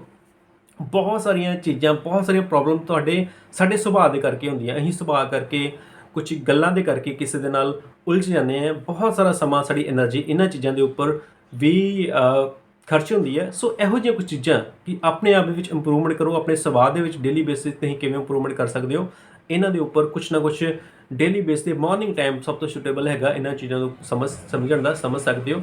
ਉਸ ਤੋਂ ਬਾਅਦ ਤੁਹਾਡੇ ਕੁਝ ਰਿਲੇਸ਼ਨਸ ਨੇ, ਤੁਹਾਡੀ ਜ਼ਿੰਮੇਵਾਰੀਆਂ ਨੇ, ਉਹਨਾਂ ਬਾਰੇ ਜਿਹੜੇ ਤੁਹਾਡੇ ਕੰਮ ਨੇ ਉਹਨਾਂ ਦੀ ਪ੍ਰਾਇੋਰਟੀ ਲਿਸਟ ਬਣਾਓ। ਤੁਹਾਡੀ ਜੋਬ ਨੇ, ਤੁਹਾਡਾ ਕੈਰੀਅਰ ਹੈਗਾ, ਉਹਦੇ ਨਾਲ ਰਿਲੇਟਡ ਉਹ ਪ੍ਰਾਇੋਰਟੀ ਨੇ। ਸੋ ਉਸ ਤੋਂ ਬਾਅਦ ਜਿਹੜੀ ਸਭ ਤੋਂ ਘੱਟ ਜਿਹੜੀ ਤੁਹਾਡੀ ਪ੍ਰਾਇੋਰਟੀ 'ਚ ਹੋਣੀ ਚਾਹੀਦੀ ਹੈ, ਜਿਵੇਂ ਤੁਹਾਡਾ ਇੰਟਰਟੇਨਮੈਂਟ, ਜਿਹੜਾ ਇਨਸਾਨ, ਦੁਖੀ ਇਨਸਾਨ ਹੀ ਆਪਣੇ ਆਪ ਨੂੰ ਇੰਟਰਟੇਨ ਕਰਦੇ ਨੇ। ਜੇ ਕੋਈ ਇਨਸਾਨ ਆਪਣੇ ਆਪ ਨੂੰ ਇੰਟਰਟੇਨ ਕਰ ਰਿਹਾ ਤੇ ਇੱਕ ਬਹੁਤ ਹੀ ਸਿੱਧਾ ਇੰਡੀਕੇਸ਼ਨ ਹੈ ਕਿ ਉਹ ਕਿਤੇ ਨਾ ਕਿਤੇ ਦੁੱਖ ਦੇ ਨਾਲ ਲੜ ਰਿਹਾ ਹੈਗਾ। ਅਤੇ ਜੇ ਤੁਸੀਂ ਆਪਣੇ ਆਪ ਨੂੰ ਅੱਛੇ ਤਰੀਕੇ ਨਾਲ ਮੈਨੇਜ ਕਰ ਦਿਓ ਕਿ ਇੰਟਰਟੇਨਮੈਂਟ ਤੁਹਾਡਾ ਲੀਸਟ ਇੰਪੋਰਟੈਂਟ ਪਾਰਟ ਬਣ ਜਾਏਗਾ। ਅਤੇ ਵੈਸੇ ਲੀਸਟ ਇੰਪੋਰਟੈਂਟ ਕੰਮ ਹੀ ਹੋਣਾ ਚਾਹੀਦਾ। ਜਦੋਂ ਤੁਹਾਡੇ ਸਾਰੇ ਕੰਮ ਨਿਬੜ ਜਾਣ ਤੁਸੀਂ ਸਾਰੇ ਸੁਰਖਰੂ ਹੋ ਜਾਓ, ਫਿਰ ਤੁਹਾਡੇ ਕੋਲ ਸਮਾਂ ਬਚਦਾ ਤੇ ਤੁਸੀਂ ਜੋ ਵੀ ਆਪਣਾ ਐਂਟਰਟੇਨਮੈਂਟ ਲਈ ਕਰਦੇ ਹੋ ਉਹ ਕਰ ਸਕਦੇ ਹੋ। ਤੇ ਜਿਹੜਾ ਸਭ ਤੋਂ ਘੱਟ ਸਮਾਂ ਜਾਂ ਬੰਦ ਕਰ ਦੇਣਾ ਜਿਹੜੇ ਨਿਊਜ਼ ਨੇ ਜਾਂ ਜਿਹੜੇ ਤੁਸੀਂ ਸੋਸ਼ਲ ਮੀਡੀਆ ਦੇ ਉੱਪਰ ਇੱਕ ਫੇਕ ਨਿਊਜ਼ਸ ਦੇ ਵਿੱਚ ਫੇਕ ਨਿਊਜ਼ ਫੈਲਾਉਣ ਦਾ ਜਿਹੜਾ ਹੈਗਾ ਇੱਕ ਟ੍ਰੈਂਡ ਹੈਗਾ, ਉਸ ਦੇ ਵਿੱਚੋਂ ਜਿੰਨੀ ਜਲਦੀ ਆਪਣੇ ਆਪ ਨੂੰ ਵਿਡਰਾਅ ਕਰ ਲੈਣਾ ਚਾਹੀਦਾ, ਬਾਹਰ ਕੱਢ ਲੈਣਾ ਚਾਹੀਦਾ ਹੈਗਾ। ਉਹਦੇ ਵਿੱਚ ਕਦੀ ਵੀ ਆਪਣਾ ਸਮਾਂ ਜਿਹੜਾ ਹੈ ਸਪੈਂਡ ਨਹੀਂ ਕਰਨਾ ਚਾਹੀਦਾ। ਨੈਗੇਟਿਵਿਟੀ ਜਿਹੜੀ ਨੈਗੇਟਿਵਿਟੀ ਹੈ ਸਾਡੀ એનર્ਜੀ ਨੂੰ ਬਹੁਤ ਬੁਰੀ ਤਰੀਕੇ ਨਾਲ ਖਰਾਬ ਕਰਦੀ ਹੈਗੀ ਹੈ। ਸੋ ਨੈਗੇਟਿਵਿਟੀ ਕਿਤੇ ਨੈਗੇਟਿਵ ਟਾਕ, ਨੈਗੇਟਿਵ ਗੱਲਬਾਤ, ਨੈਗੇਟਿਵ ਵੀਡੀਓਜ਼ ਉਹਨਾਂ ਵਿੱਚ ਕਦੀ ਆਪਣੀ એનર્ਜੀ ਨੂੰ ਵੇਸਟ ਨਹੀਂ ਕਰਨੀ ਚਾਹੀਦੀ। ਤੇ ਦੇਖੋਗੇ ਤੁਹਾਡੀ ਜ਼ਿੰਦਗੀ ਦੇ ਵਿੱਚ ਬਹੁਤ ਅੱਛਾ ਬਦਲਾਅ ਹੋਏਗਾ। ਸੋ ਇੱਕ ਲਿਸਟ ਬਣਾਓ, ਪ੍ਰਾਇੋਰਟੀ ਸੈੱਟ ਕਰੋ। ਪ੍ਰਾਇੋਰਟੀ ਜਿਹੜੀ ਚੀਜ਼ਾਂ ਤੁਹਾਨੂੰ ਵੈਲਿਊਜ਼ ਦਿੰਦੀਆਂ ਨੇ ਉਹਨਾਂ ਨੂੰ ਪ੍ਰਾਇੋਰਟੀ ਉੱਪਰ ਰੱਖੋ, ਜਿਹੜੀਆਂ ਵੈਲਿਊਜ਼ ਘੱਟ ਦਿੰਦੀਆਂ ਨੇ ਉਹਨਾਂ ਨੂੰ ਪ੍ਰਾਇੋਰਟੀ ਦੇ ਬਿਲਕੁਲ ਹੇਠਾਂ ਰੱਖੋ। ਤੇ ਜਿਹੜੀਆਂ ਨੈਗੇਟਿਵਿਟੀ ਹੈ ਜਿਹੜੀ ਤੁਹਾਨੂੰ ਵੈਲਿਊ ਨਹੀਂ ਕਰਦੀ, ਡੀਵੈਲਿਊ ਕਰਦੀ ਹੈ, ਤੁਹਾਡੇ 'ਚ ਗਲਤ ਚੀਜ਼ਾਂ ਦਾ ਪ੍ਰਸਾਰ ਕਰਦੀ ਹੈ, ਉਹਨੂੰ ਬਿਲਕੁਲ ਹੀ ਆਪਣੀ ਲਾਈਫ ਤੋਂ ਕੱਟ ਆਫ ਕਰਨ ਦੀ ਜ਼ਰੂਰਤ ਹੈਗੀ। ਉਹਨਾਂ 'ਤੇ ਬਿਲਕੁਲ ਵੀ ਟਾਈਮ ਸਪੈਂਡ ਨਹੀਂ ਕਰਨ ਦੀ ਲੋੜ, ਚਾਹੇ ਉਹ ਤੁਹਾਡੀ ਜ਼ਿੰਦਗੀ ਦਾ ਕੋਈ ਵੀ ਪਾਰਟ ਹੈ, ਤੁਹਾਡਾ ਫਰੈਂਡ ਹੈ, ਤੁਹਾਡੇ ਕੋਈ ਵੀ ਚੀਜ਼ ਹੈਗੀ ਹੈ, ਤੁਹਾਡਾ ਰਿਲੇਟਿਵ ਆ, ਤੁਹਾਡਾ ਫਰੈਂਡ ਹੈਗਾ, ਤੁਹਾਡੀ ਕੋਈ ਹੈਬਿਟ ਹੈਗੀ ਹੈ, ਜਾਂ ਤੁਸੀਂ ਕੋਈ ਨੈਗੇਟਿਵਿਟੀ ਵੀਡੀਓਜ਼ ਆਡੀਓ ਦੇਖਦੇ ਹੋ, ਬਿਲਕੁਲ ਕੱਟ ਆਫ ਕਰ ਦਿਓ। ਤੁਸੀਂ ਦੇਖੋਗੇ ਜ਼ਿੰਦਗੀ ਤੁਹਾਡੀ ਬਹੁਤ ਵਧੀਆ ਸਵਰਗ ਬਣ ਜਾਏਗੀ। ਸੋ ਅੱਜ ਦੀ ਵੀਡੀਓ 'ਚ ਅਸੀਂ ਡਿਸਕਸ ਕੀਤਾ ਕਿ ਕਿਵੇਂ ਆਪਣੇ ਕੰਮ ਨੂੰ ਸਹੀ ਤਰੀਕੇ ਨਾਲ ਤੁਸੀਂ ਪ੍ਰਾਇੋਰਟੀ ਵਾਈਜ਼ ਲਿਸਟ ਬਣਾ ਕੇ ਕਿਵੇਂ ਆਪਣੇ ਆਪ ਨੂੰ ਮੈਨੇਜ ਕਰ ਸਕਦੇ ਹੋ, ਆਪਣੇ ਡੇਲੀ ਵਰਕ ਨੂੰ ਮੈਨੇਜ ਕਰ ਸਕਦੇ ਹੋ। ਹੋਪ ਆਸ ਕਰਦਾ ਕਿ ਤੁਹਾਨੂੰ ਗੱਲਾਂ ਜਿਹੜੀਆਂ ਸਮਝ ਆਈਆਂ ਹੋਣਗੀਆਂ, ਪਸੰਦ ਆਈਆਂ ਹੋਣਗੀਆਂ। ਤੇ ਧੰਨਵਾਦ ਜੀ।